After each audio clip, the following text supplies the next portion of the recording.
చేసి వాళ్ళ తరఫున ఉండకపోతే ఉద్యమము ఈ రకంగా బతికేది కాదు.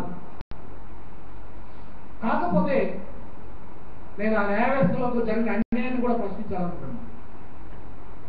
ఎందుకంటే ఏ సెక్షన్స్ అయితే ఉద్యమంలో ముందంజలో ఉందో, ఏ సెక్షన్స్ అయితే కేసులలో ముందంజలో ఉందో ఆ సెక్షన్స్ కు న్యాయ వ్యవస్థలో 42% మాట ఏదైతే మనం డిమాండ్ చేశామో రావాలని ఆ సెక్షన్స్ కు తీవ్ర అన్యాయం జరిగింది. న్యాయ వ్యవస్థ తెలంగాణకు రావాల్సిన 42% వాటా డిమాండ్ లో కూడా తెలంగాణలో కింది కులాలకు అన్యాయం జరిగింది. దీన్ని ప్రశ్నించాల్సిన అవసరం కూడా ఉంది. ఇవాళ తెలంగాణ ఎవరి కోసం ఎందుకోసం అని ప్రశ్నించుకోవాల్సిన అవసరం ఉంది. తెలంగాణ కోసం వస్తుంది కాగానే ఏంటి ప్రయోజనం? తెలంగాణ వల్ల వచ్చే మౌలిక మార్పు లేదు. రాష్ట్రం వల్ల సీమాంధ్ర దొరలు పోయి తెలంగాణ దొరలు అధికారంలోకి వస్తే రేపు వచ్చే మార్పులు ఏముంటాయి? ప్రజాస్వామికమైన హక్కులు ఏ రకంగా కాపాడబడతాయి? ఏ రకమైన ఈ మౌలిక స్వరూపాలు మారుతాయి? ప్రజల యొక్క ఆర్థిక స్వరూపం మారుతుంది, సామాజిక స్వరూపం మారుతుంది, రాజకీయ స్వరూపం మారుతుంది. వాళ్ళ సాంఘిక ఆర్థిక రాజకీయ హక్కులు కాపాడబడతాయి. ఎట్లా కాపాడబడతాయి?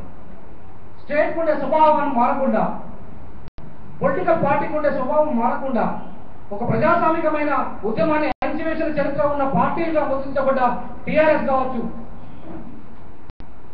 లేదా మరో పార్టీ కావచ్చు, రేపు కాంగ్రెస్ కావచ్చు, టీడీపీ కావచ్చు, ఇంకేదైనా పార్టీ కావచ్చు, రేపు తెలంగాణలో అధికారంలోకి వస్తే నిజంగా కింది కులాలకు జరిగే న్యాయం ఏమిటి? 90% కింది కులాల జనాభా ఇవాళ తెలంగాణలో ఉన్నది, ఉద్యమంలో ఉంది, కేసుల పాలు అయింది, ఆత్మహత్యలు చేసుకున్నారు. వాళ్ళే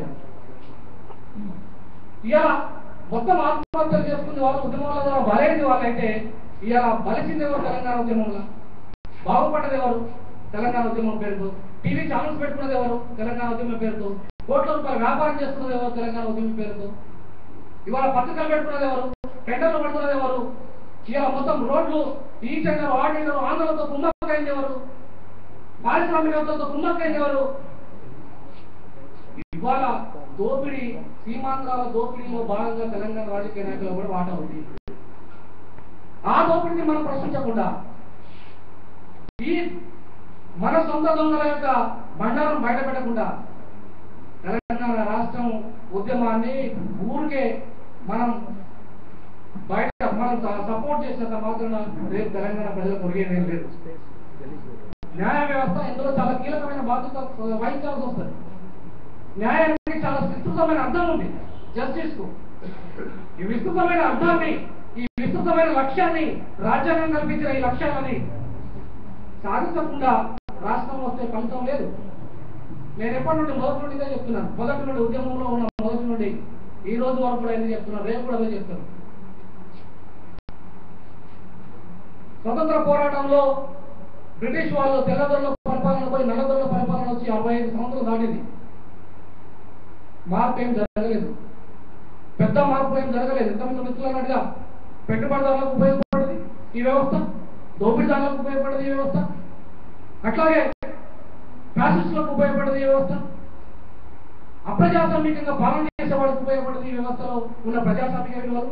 నిజంగా ప్రజాస్వామిక విలువలతో పోరాటం చేసిన వాడెవరికి కూడా ఫలితం రాలేదు 65 ఏళ్ళుగా.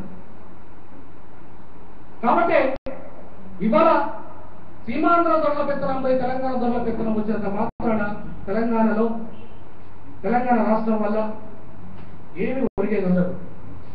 అందుకే ప్రజాస్వామిక హక్కులు కాపాడవలసిన తెలంగాణ పునర్నిర్మాణం జరగాల్సిన అవసరం ఉంది. ప్రజాస్వామిక తెలంగాణ రావాల్సిన అవసరం ఉంది. ప్రజల హక్కుల పునాదిగా ఈ రాష్ట్రం ఉంది. ప్రపంచానికి ఒక మోడల్గా తెలంగాణ ఉద్యమం ఎదగాల్సిన అవసరం ఉంది. ఇంటలెక్చువల్స్ ప్రధానంగా ప్రశ్నించాల్సిన అవసరం ఉంది.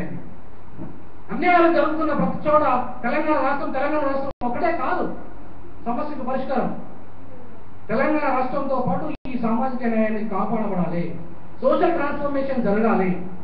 ఆ వైపు కూడా ఇంటలెక్చువల్స్ ఆలోచించాల్సిన అవసరం ఉంది. తెలంగాణ ఎంత ముఖ్యమో సామాజిక న్యాయం కూడా అంతే ముఖ్యం.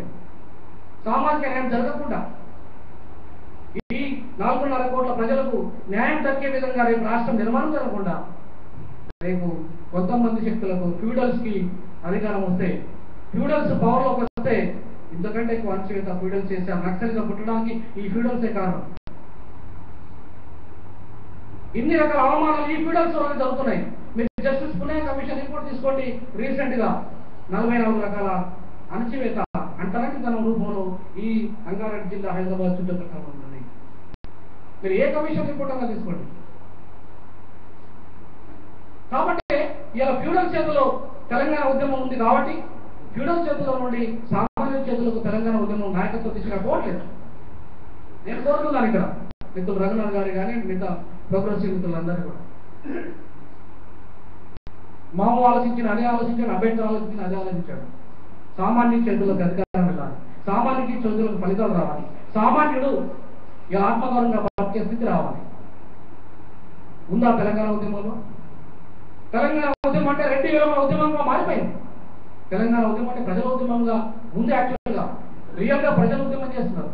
కానీ రెండు కులాల ఆధిపత్యం పోరు కోసం తెలంగాణ ఉద్యమం చాలా వెనుకబడిపోయింది. తెలంగాణ రాకుండా అడ్డుపడుతున్నారు. డిసెంబర్ 9 ప్రకటనకు విద్యార్థులు కారణమైతే 23 ప్రకటనలు కారకులైన ఈ నాయకులను నిలదీయకుండా వాళ్ళ యొక్క స్వార్థ రాజకీయాలను మనం ప్రశ్నించకుండా రేపు తెలంగాణ వచ్చిన పెద్దగా న్యాయం జరుగుతా నేనైతే భ్రమంలో లేదు. స్పష్టంగా అంబేద్కర్ చాలా క్లియర్ గా చెప్పాడు, ఈ స్వతంత్రం వస్తే మాకేంటి లాభం. నేను కూడా అదే మాట మాట్లాడుతున్నాను. ఈ తెలంగాణ వస్తే మాకేంటి లాభం, మా ప్రజలకు ఏంటి లాభం, మా అండరానికి వాళ్ళకి ఏంటి లాభం, మా దళితులకు ఏంటి లాభం, మా ఆదివాసులకు ఏంటి లాభం, మా బ్యాక్వర్డ్ కమ్యూనిటీస్ ఏంటి లాభం, మా మైనారిటీస్ ఏంటి లాభం. ఈ తెలంగాణ రాష్ట్రంలో 90% మేమున్నాం ఇక్కడ. ఈ సమాజంలో బాధితులం మేమే, బలైంది మేమే, కేసుల పాలైంది మేమే, మాకేంటి లాభం. ఈ ప్రశ్నకు సమాధానం ఎవరి దగ్గర ఉంది? కేసీఆర్ దగ్గర ఉందా? కోదండరాం దగ్గర ఉందా? కిషన్ రెడ్డి దగ్గర ఉందా? ఎవరి దగ్గర ఉంది ఈ ప్రశ్నకు సమాధానం? వీరి దగ్గర ఎవరి దగ్గర లేదు. తెలంగాణలో ఛాంపియన్స్ గా చెప్పుకుంటున్న వారు ఎవరి దగ్గర లేదు. ఇది ప్రశ్నించాల్సిన అవసరం ఉంది. న్యాయవాదులుగా, న్యాయ పౌరులుగా, అడ్వకేట్స్ గా, లా ప్రొఫెషనల్స్ గా, జ్యుడిషియరీలో ఉన్న ముఖ్యమైన జడ్జెస్ గా ఏ న్యాయం కోసం అయితే మనం తాపత్రయపడుతున్నాము, ఈ తెలంగాణ ఆత్మగౌరవం స్వయంపాలన కోసము, ఆ తెలంగాణలో మిగతా బాధ్యత సమాజం గురించి కూడా మనం ఆలోచించాల్సిన అవసరం ఉంది. అదేవిధంగా ఫ్యాసిస్టు లక్షణాలు తెలంగాణ ఉద్యమంలో కూడా బలపడి, ముఖ్యంగా ఒక పార్టీ, ఒక నాయకుడు, లేదంటే ఒక కులము, ఒక మతం ఆధిపత్యము ఈ తెలంగాణ ఉద్యమంలో బలంగా కొనసాగుతుంది. అది కొనసాగడానికి వీల్లేదు. అది కొనసాగితే ఉద్యమాలకు అర్థం లేకుండా పోతుంది. కాబట్టి ఈ ప్రజాస్వామికమైన ప్రపంచంలో ఒక ఘనమైన చరిత్ర తెలంగాణ ఉద్యమానికి కూడా. నేను నా చిన్న జీవితంలో తెలంగాణలో ఇంత ఉద్యమాన్ని చూడలేదు, ఎక్కడ చూడలేదు. ప్రపంచంలో ఇంత ఘన చరిత్ర కలిగిన తెలంగాణ ఉద్యమానికి కొంతమంది చీడపురుగుల వల్ల అపహాస్యం పాలు కావద్దనేది నా యొక్క కోరిక. కొంతమంది భూస్వాముల వల్ల, కొంతమంది అగ్రకుల ఆధిపత్యాన్ని కలిగిన వారి